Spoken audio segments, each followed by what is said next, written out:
हरे कृष्णा दोस्तों, मैं अपने चैनल चलते चलते 802 पे आप सभी का एक बार दोबारा से हार्दिक अभिनंदन और आभार व्यक्त करता हूं अपने सभी दर्शकों और सब्सक्राइबर्स के प्रति। हमेशा की तरह कैमरे की आंखों के सामने से मैं आपका होस्ट और दोस्त सुभाष चंद्र झा और आज कैमरे के पीछे से मेरे सहयोगी आशीष झा। तो दोस्तों, जैसा कि आप जानते हैं, आज 15 जनवरी है और 15 जनवरी की दिन मुकर्रर किया गया था लद्दाख के मसलों पर बातचीत करने के लिए। एमएचए के साथ जो बातचीत होनी थी वो दूसरे दौर की बातचीत, सोनम वांगचुक के 16 दिन के अनशन के बाद जो बातचीत शुरू हुई थी, उसका ये दूसरा दौर था। और हमने इस बातचीत के क्या क्या बात हुई उसको जानने का प्रयास किया। उस प्रयास में हम गृह मंत्रालय तक गए, क्योंकि 26 जनवरी की तैयारियों की वजह से इंडिया गेट के आसपास में बहुत ज़्यादा ट्रैफिक कंजेशन होने की वजह से हम समय पर वहाँ पे नहीं पहुँच पाए। इसलिए हमारी वहाँ पर उनसे मुलाकात नहीं हो पाई। पता चला कि और हमारे पास पूरी पुख्ता सूचना भी नहीं थी कि मीटिंग किस टाइम पर शुरू होनी है। तो जैसा कि बाद में पता चला कि मीटिंग का समय था 11:30 बजे सुबह का, और हमारे पहुंचने में देर हो गई, इसलिए वहां से निकलते हुए हम किन्हीं लोगों से बात नहीं कर पाए, ले अपेक्स बॉडी के सदस्यों से और कारगिल डेमोक्रेटिक अलायंस के सदस्यों से। उसके बाद जो है हम लोग आए लद्दाख भवन में आने के बाद हमने वहाँ पर बातचीत करने का प्रयास किया, कुछ लोगों से संपर्क साधने का प्रयास किया।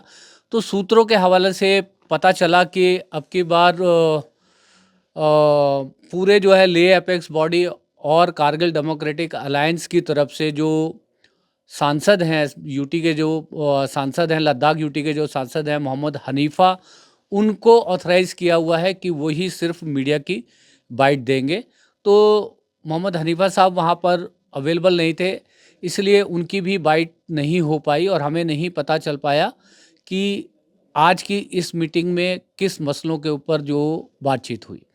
फिर भी जो विश्वस्त सूत्रों के अनुसार जो हमें पता चला कि आज जो 15 जनवरी की जो बात हुई है उसमें डोमिसाइल के मुद्दे पर बातचीत हुई कि किस तरह से जो है लद्दाख के लोगों को उनको उनका डोमिसाइल मिलेगा, और जो पिछले बार जो बात हुई थी रोजगार के मसले पर, जिसमें 90% आरक्षण जो है लद्दाख के लोगों को देने की जो है बात कही गई थी, उसमें जो है डोमिसाइल का मसला अभी भी हल नहीं हो पाया था।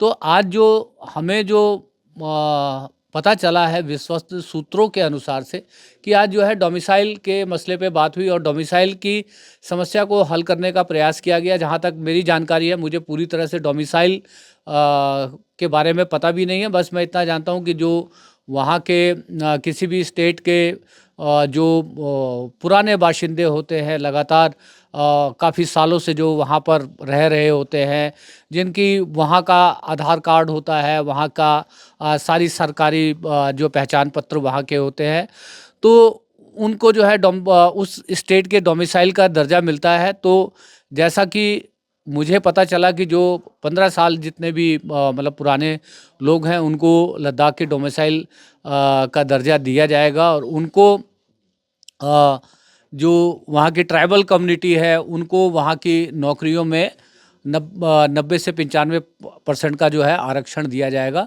इस तरह की बातें मेरे को सुनने में आई, मगर क्लैरिटी मेरे को नहीं है। हो सकता है कि मैं आपको डोमिसाइल की मुद्दे को बहुत अच्छे से एक्सप्लेन भी ना कर पाऊँ, और हम आगे किन्हीं से बातचीत करने का प्रयास करेंगे। यदि मोहम्मद हनीफा साहब से यदि बातचीत हो पाई तो हम जानने का प्रयास करेंगे कि आज की 15 जनवरी की मीटिंग में क्या क्या बातचीत हुई, क्या बातचीत का माहौल था, कितने कॉर्डियल एटमॉस्फेयर में बात हुई, कितनी पॉजिटिव वाइब्रेशन थी इस मीटिंग की, और क्या इस मीटिंग से आशाएं बनती हैं लद्दाख की समस्या के समाधान के लिए, वो सब जानने का जो है प्रयास करेंगे। चूँकि उन्हीं को एकमात्र मीडिया से बात करने के लिए ऑथराइज़ किया गया था, तो उनसे जो है बातचीत नहीं हो पाई, और हमने अपनी तरफ से पूरा प्रयास किया। एमएचए भी गए, उसके बाद जो है लद्दाख भवन भी आए।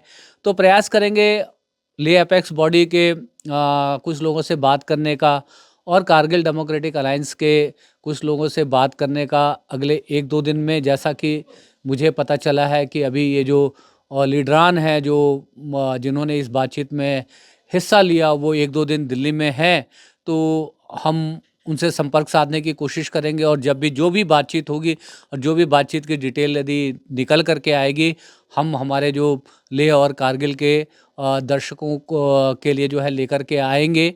तो आज की खबर में खबर कुछ भी नहीं है, खबर इतनी है कि मीटिंग हो गई और मीटिंग में अभी हमें ये भी नहीं पता है कि अगली मीटिंग का कोई डेट मिली है या नहीं मिली है।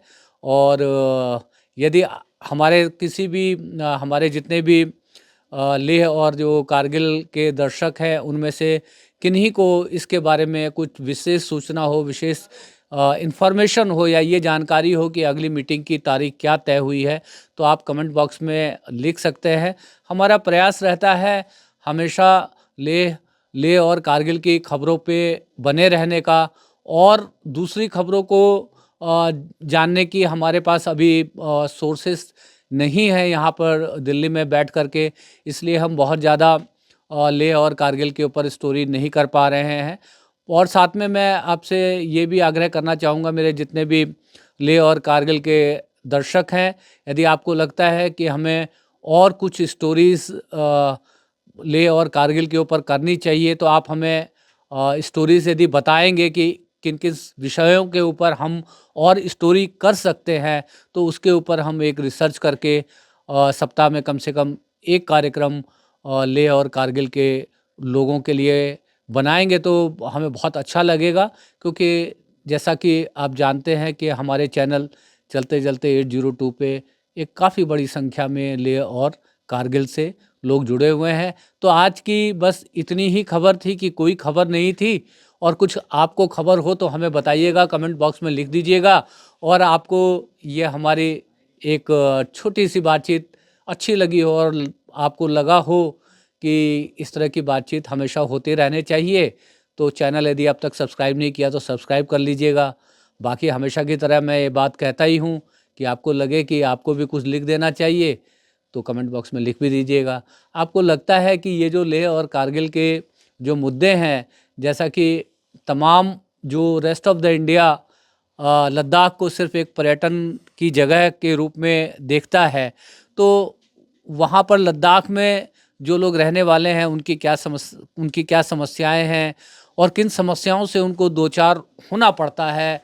और जब से उनका जो यूटी बनने के बाद, चूँकि वहाँ पर कोई भी डेमोक्रेटिक व्यवस्था नहीं है, जमहूरियत नहीं है, तो वहाँ पर लेफ्टिनेंट गवर्नर साहब का राज है और उस राज में किस तरह के फैसले लिए जा रहे हैं, उस फैसलों से किस तरह से लद्दाख की जनता पे, लद्दाख के पर्यावरण पे और लद्दाख की इकोलॉजी पर ये फैसले जो है फ़र्क डाल रहे हैं, उन सब को जानने का हम प्रयास करते हैं। हो सके तो आप भी हमें जो है बता सकते हैं। दोस्तों, हमारा व्हाट्सएप का नंबर है 9310002164। एक बार दोबारा से कहता हूँ, हमारा व्हाट्सएप का नंबर है 9310002164। इसके ऊपर आप लेह और कारगिल से जुड़ी कोई स्टोरी यदि आपको लगता है कि हमें कवर करनी चाहिए, तो आप इसके ऊपर हमें व्हाट्सएप कर सकते हैं।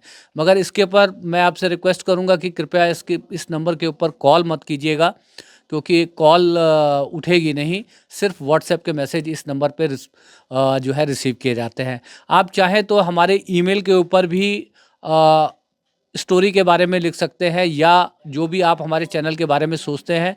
तो मैं अपना ईमेल आईडी आपको बता देता हूं। हमारा ईमेल आईडी है SCJ2 यानी 2 CARE care@gmail.com। एक बार दोबारा से रिपीट कर रहा हूँ ईमेल आईडी को, SCJ2 CARE@gmail.com के ऊपर भी आप अपने मशवरा लिख सकते हैं और लेह और कारगिल से जुड़ी जो स्टोरी आपको लगता है कि हमें कवर करनी चाहिए, तो उसके बारे में भी सूचना दे सकते हैं। आज यहीं पर अपनी जो है बात को विराम दे रहा हूं, और जितने भी हमारे लेह के और सब्सक्राइबर हैं उन सबको मैं जूले बोलता हूं। मेरे जितने कारगिल के सब्सक्राइबर हैं और दर्शक हैं उनको मैं सलाम भेजता हूं, और मेरे जितने बुद्धिस्ट लोग हैं उन सभी लोगों को नमो बुद्धाय बोलता हूँ। आप सबका दिन शुभ हो। इसी के साथ मैं आपका होस्ट और दोस्त सुभाष चंद्र झा आपसे विदा लेता हूँ। हरे कृष्णा।